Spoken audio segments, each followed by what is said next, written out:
ថ្មភាពសូមចម្រើនពរញាតិញោមដូចជាអស់លោកទាំងអស់ដែលតែងតែគោរពនិងស្រឡាញ់ចំពោះមន្តគាថាខ្មែរយើងថ្ងៃនេះអាត្មាភាពនឹងលើកយកនៅបាលីគោទឹកផឹកដើម្បីចែកជូនញាតិញោមស្ដាប់ក៏ដូចជាសិក្សាប៉ុន្តែមុននឹងញាតិញោមដូចជាអស់លោកចូលស្ដាប់ឬសិក្សាសូមកុំភ្លេចជួយចុច like និងចុច subscribe នៅលើ channel ម្នាក់មួយទៅដើម្បីនឹងទទួលបាននូវវីដេអូថ្មីជាបន្តទៀតដែលបង្រៀនដោយខ្ញុំកណាអាត្មាភាពផ្ទាល់ហើយសូមចម្រើនពរញាតិញោមផងដែរថា channel បាលីនេះគោលបំណងក្នុងការបង្កើតឡើងដើម្បីរក្សាដូចជាបង្រៀនណានៅមន្តអាគមគាថារបស់ខ្មែរយើងដូច្នេះសូមញាតិញោមបងប្អូនកុំភ្លេចជួយគាំទ្រណារកវីដេអូដែលបង្រៀនដោយខ្ញុំកណាអាត្មាភាពផ្ទាល់ហើយចំពោះបាលីគោទឹកផឹកនេះគឺជាបាលីមួយដ៏ពូកែនិងស័ក្តិសិទ្ធិប្រសិនណាបើញាតិញោមដូចជាអស់លោកយកទៅប្រើប្រាស់មានការគ្រប់និងមានការបដិបត្តិបានត្រឹមត្រូវល្អបាលីគោទឹកផឹកគឺជាបាលីមួយដ៏ពូកែនិងជាបាលីមួយដែលចាស់ដូនតាខ្មែរយើងពីដើមលោកតែងតែប្រើពេលណានៅក្នុងភូមិក្នុងស្រុកមានមនុស្សតែងតែមានជំងឺបៀតបៀនមានរោគច្រើនឬក៏មានពួកអមនុស្សអសុរកាយតែងតែចូលសន្ធិដ្ឋឬក៏តែងតែធ្វើបាបយាយីឡងបន្លាចអីផ្សេងលោកតែងតែប្រើនគាថាគោទឹកផឹកនេះឲ្យអ្នកជំងឺនោះផឹកជាប្រចាំថ្ងៃណាមួយថ្ងៃម្ដងរហូតដល់អ្នកជំងឺនោះជាសះស្បើយអញ្ចឹងនេះគឺជាទំនៀមទម្លាប់មួយដោយសារតែខ្មែរយើងពីបុរាណលោកតែងតែមានជំនឿទៅលើទឹកមុនណាពិសេសគឺទឹកដែលបានសែបសូត្រជាមួយនឹងគាថាដែលចាស់ពីដើមដូនតាពីដើមដែលជាអ្នកសិក្សាអាគមគាត់តែងតែគោរពនឹងជឿដោយសារតែហេតុអីបានគាត់ជឿដោយសារតែការធ្វើនៅកិច្ចនេះតែងតែទទួលបាននូវផលអញ្ចឹងទៅគាត់តែងតែធ្វើរបៀបនេះតគ្នារហូតមកដល់សប្តាហ៍ថ្ងៃទោះបីជាយើងមិនបានធ្វើក៏ដោយប៉ុន្តែចំពោះគាថាបាលីនៅតែមានអញ្ចឹងនេះគឺជាបាលីណាគោទឹកផឹកមានរិទ្ធមានអំណាចខ្លាំងណាស់បើសិនណាបើយើងយកទៅប្រើប្រាស់បានត្រឹមត្រូវល្អអញ្ចឹងលោកតែងតែប្រើដោយអាត្មាបាននិយាយខាងដើមអញ្ចឹងពេលដែល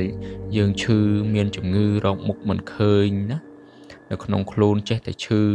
ឬក៏ពួកអមនុស្សតែងតែតាមលោកបន្លាយចូលខ្លួនអីជាដើមលោកតែងតែយកបាលីនេះកូរជាមួយនឹងទឹកហើយផឹកជាប្រចាំណាអញ្ចឹងជំងឺអសន្នរោគនៅក្នុងខ្លួនក៏ជាសះស្បើយទៅដោយអំណាចនៃគាថាបាលីមួយមេនេះ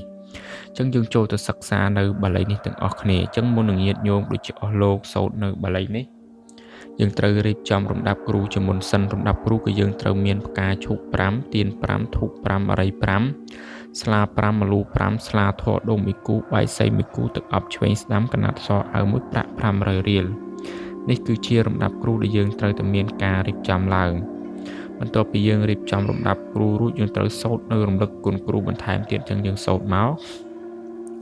ខ្ញុំព្រះករុណាសូមរំលឹកគុណគ្រូដែលបានបង្ហាត់បង្រៀនមន្តគាថានេះដល់ខ្ញុំពេលដែលខ្ញុំសូត្រមន្តគាថានេះពេលណា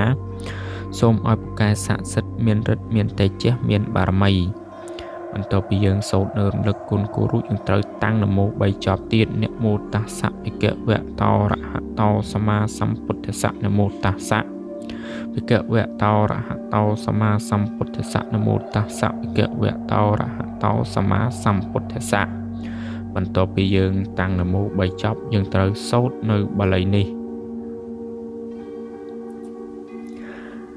មិតញ្ចៈសព្ពៈលោកស្មឹងមិតញ្ចៈសព្ពៈលោកស្មឹងមិតញ្ចៈសព្ពៈលោកស្មឹងអាត្មាភាពណាសូត្របញ្ជាក់ម្ដងទៀតដើម្បីឲ្យកាន់តែច្បាស់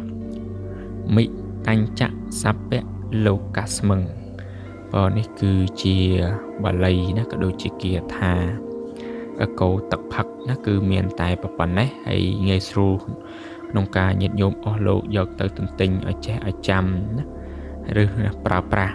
ចំពោះការសូត្រដូចជាការបរិកម្មគឺយើងត្រូវបរិកម្ម7ចប់ហើយចំពោះដំណំគឺយើងហាមហូបសាច់ឆ្កែផ្លែស្ពឺនិងផ្លែឃ្លោកណានេះគឺជាដំណំហើយមួយទៀតនោះគឺហាមជេរប្រមាថការទានអ្នកដទៃណានេះគឺជាដំណំដែលយើងត្រូវតមឲ្យបានហើយចំពោះរបៀបប្រើប្រាស់វិញគឺយើងត្រូវសូត្ររំលឹកគុណគូរួចតាំងនមោ3ចប់ហើយយើងអុជធូប នឹង5សរសៃឬក៏3សរសៃហើយយើងមានទឹកមីពែងមកនឹងហើយយើងកូរជាមួយនឹងជើងធូបបណ្ដើសូត្រនៅបាលីគាថានេះបណ្ដើចំនួន7ចប់ហើយយើងឲ្យអ្នកជំងឺគាត់ពិសាទៅនេះរួចជាការស្រេចហើយយើងធ្វើអញ្ចឹងជារៀងរហូតតតែអ្នកជំងឺនឹងបានធូរបានសះស្បើយណាហើយសូមបញ្ជាក់ផងដែរថារោគនេះគឺជារោគដែលយើងមិនដឹងមុខឈឺទៅពេទ្យទៅមិនដឹងទៅឈឺអីឲ្យច្បាស់លាស់ណាអញ្ចឹងយើងត្រូវប្រើបាលីនឹងទៅយើងធ្វើរហូតប្រកបណាអ្នកជំងឺនឹងជាសះស្បើយពួកនេះគឺជាវិជ្ជាបុរាណខ្មែរយើងដែលលោកតែងតែធ្វើណាហើយលោកធ្វើសុទ្ធតែទទួលបានផលហើយទើបលោកបានបន្សល់ទុកណានៅគាថាឲ្យយើងសម្រាប់ប្រើប្រាស់រហូតមកដល់សប្តាហ៍ថ្ងៃហ្នឹងអញ្ចឹងយើងមិនអាចមើលងាយឬក៏យើងមើលងាយហើយយើងមិនមានការគោរពនោះទេណានេះគឺជាអ្វីដែលដូនតាយើងបានបន្សល់ទុកគឺពូកែស័ក្តិសិទ្ធិណាស់ចំពោះបាលីគោទឹកផឹកមួយមេនេះអញ្ចឹងគឺមានតែប៉ុណ្ណេះហើយជាចុងក្រោយប្រសិនណាបើញាតិញោមអស់លោកណាចង់ឲ្យមុនគាថាបាលីរបស់ខ្មែរយើងពូកែស័ក្តិសិទ្ធិទៅបានហ្នឹងគឺអាស្រ័យទៅលើការទន្ទិញស្វាតជាគាថាជាប្រចាំថ្ងៃនឹងការអុជធូបថ្វាយចេកផ្កាភ្ញីទឹកអប់ចំពោះវត្ថុស័ក្តិសិទ្ធិប្រតិបត្តិរាល់ថ្ងៃសិលដែលប្រៀបដូចជាយើងសំលៀងកបិតបើទោះបីជាកបិតនោះគ្មានមុខក៏គង់តែមុតដែរប៉ុន្តែបើយើងខ្ជិលច្រអូសឬធ្វើប្រហែសឬអួតអាងណាបើទោះបីជាមុនអាគមរូបវត្ថុស័ក្តិសិទ្ធិនោះខ្លាំងពូកែប៉ុណ្ណាក៏គង់អរធានភាពដែរដូចជាកបិតដែលគេទុកចោលត្រូវចេះចាប់ចឹងឯងចឹងយើងកុំបីមានការប្រមាថកុំបីមានការធ្វើប្រហែសកុំបីមានការអួតអាងណាបំណាច់ថាយកទៅសិក្សារៀនសូត្រត្រូវតែមានការគោរពបប្រតិបត្តិឲ្យបានល្អទើបអំណាចគាថាបាលីដែលយើងសែបសូត្រនោះទៅវាពូកែនឹងស័ក្តិសិទ្ធិឲ្យអាចជួយយើងសម្រេចនូវគោលបំណងប្រាថ្នាដែលយើងចង់បានមិនមែនយើងត្រឹមចេះសូត្រចេះថាយកទៅប្រើប្រាស់នោះសុទ្ធតែទទួលបានលទ្ធិអំណាចទេអ្នកខ្លះចេះបាន1មេ2មេយកទៅសែបសូត្រមិនបានរៀបចំកិច្ចបដិបត្តិបានត្រឹមត្រូវផងគាត់ថាគ្មានប្រយោជន៍អីទេមិនមានរិទ្ធមានអំណាចមិនទទួលបានផលអីទេដោយសារអីដោយសារគាត់ត្រឹមតែចេះសូត្រហ្នឹងតែការគោរពការបដិបត្តិគាត់អត់មានទេណាអញ្ចឹងបើសិនណាបើយើងមិនបានធ្វើគ្រប់ត្រឹមត្រូវទេយើងកុំធ្វើល្អជាងយើងគួរតែទៅរកគ្រូណាដែលគេបានគ្រប់បដិបត្តិដែលគេបានសិក្សារៀនសូត្រច្បាស់លាស់ឲ្យគេធ្វើឲ្យវិញទៅល្អជាង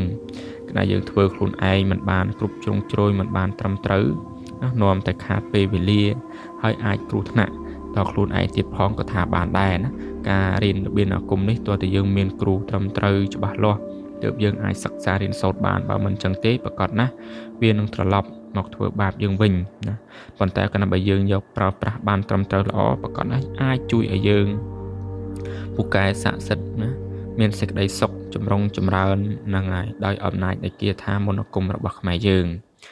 ចឹងវីដេអូរបស់អាត្មាភាពគឺមានតែប៉ុណ្ណេះជាចុងក្រោយបើសិនណាបើញាតិញោមដូចជាអស់លោកមិនយល់ត្រង់ណាមិនដឹងត្រង់ណាឬឆ្ងល់ត្រង់ណាអាចសាកសួរបានតាមរយៈ comment ក៏ដូចជាលេខទូរស័ព្ទផ្ទាល់វីដេអូដែលអាត្មាភាពបានដាក់នៅលើវីដេអូនេះស្រាប់ណាញាតិញោមអាចសាកសួរបានអំពីបញ្ហាផ្សេងៗបើសិនណាបើមានចម្ងល់មិនយល់ត្រង់ណាឬក៏ឆ្ងល់កន្លែងណាមួយដែលមិនទាន់ច្បាស់អញ្ចឹងគឺមានតែប៉ុណ្ណេះហើយអាត្មាភាពមានជាយន្តមានជាខ្សែកថាខ្សែចង្កេះផ្សេងណាសិនណាបើញាតិញោមអស់លោកណាមានឧបនិស្ស័យចង់ជាវយកទៅប្រើប្រាស់ដើម្បីសេចក្តីសុខសេចក្តីចម្រើននៅក្នុងក្រុមគ្រួសារនឹងអាចជាវបានណាហើយអាចតាក់ទងមកហើយគាថាយន្តនោះគឺអាត្មាបានបញ្ចុះនៅបាលីអាគមគាថារបស់ខ្មែរយើងរួចហើយណាញាតិញោមគាត់តែយកទៅការគ្រប់បដិបត្តិតាមអ្វីដែលអាត្មាប្រាប់ទៅនឹងអាចទទួលបាននៅសេចក្តីសុខសេចក្តីចម្រើនការពារអំពើពន់មុនសិលខ្មៅដតីនិងនាំលៀបនាំសំណាងអីផ្សេងដល់ក្រុមគ្រួសាររបស់ញាតិញោមណាអញ្ចឹងគឺមានតែប៉ុណ្ណេះហើយអរគុណដល់ញាតិញោមអស់លោកដែលតែងតែគាំទ្រគោរពស្រឡាញ់នៅមុនអាគមរបស់ខ្មែរយើងដែលអាត្មាភាពបង្រៀននិងចែករំលែកទៅជារៀងរាល់ថ្ងៃដើម្បីឲ្យយើងបានស្ដាប់បានសិក្សាណានៅមុនវិជ្ជាការដែលដូនតាយើងបានបន្សល់ទុកណាអញ្ចឹងគឺសូមចម្រើនពរលាទាំងអស់គ្នាណាម្ដងទៀត